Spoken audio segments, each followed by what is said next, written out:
The goblin then took Mr. Uppity back through the way they came, through the kingdom of the goblins, and up the staircase, and out of the tree-trunk hole of the tree at the bottom of Mr. Uppity's garden. The goblin looked at Mr. Uppity and said something which sounded like "Gooey-weaver," or something which is probably "Ogle, gobble, gawk" in backwards. And Mr. Uppity grew and grew back to his original size. Now you remember what the king said on the goblin. Do Mr. Uppity in future. Mr. Uppity marched off furiously up to his enormous house. The following day, Mr. Uppity was out walking through the streets in Big Town. Suddenly, he came across a little boy playing with a ball. "Get out of my way," snapped Mr. Uppity rudely. But as soon as he'd said it, he knew what happened next.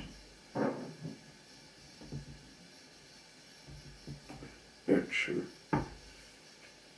Yes, Mr. Uppity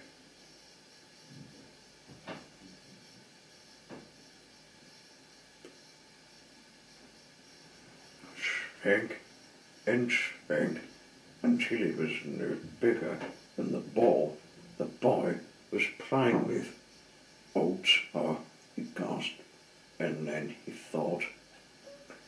"I'm sorry," he said to the boy. "What I meant to say was, please could I get past?" Immediately, Mr. Uppity grew and grew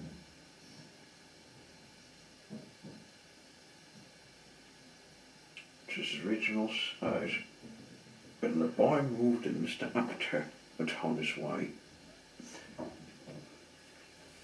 Then he met an old lady carrying a large shopping basket. She was late for market.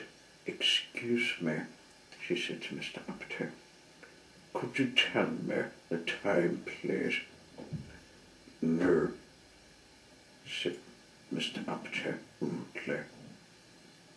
But as soon as he'd said it, you know what happened next, don't you?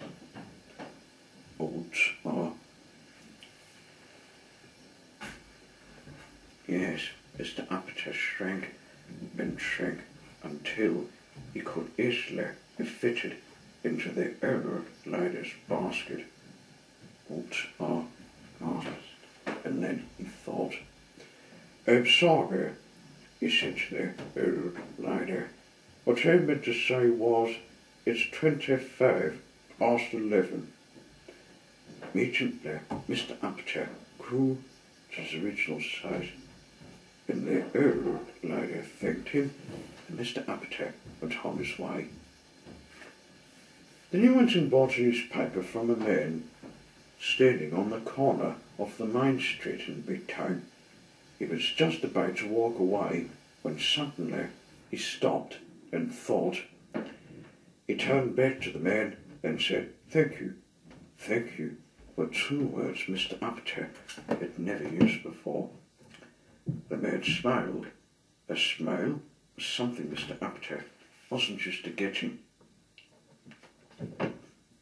Then Mr. Uppity was stopped by a man who asked him if he could get to the bank.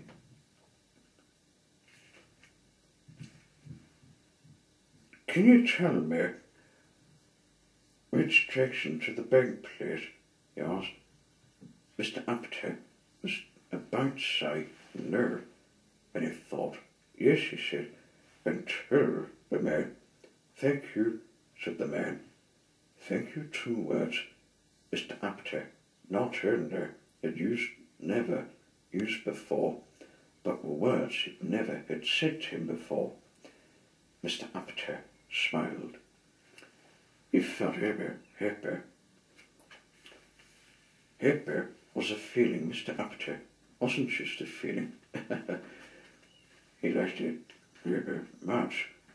And you know, from that day forward to this day backward, Mr. Uppity is now a changed person. You saw the richest person in big town, perhaps the richest person in the whole world, but now he's lots of friends. He smiles a lot, and he never gets that drinking feeling. And you know which words Mr. Uppity uses most of all these days. Please and thank you. And they make very fine sense. So what I'd like to say is thank you for reading this story.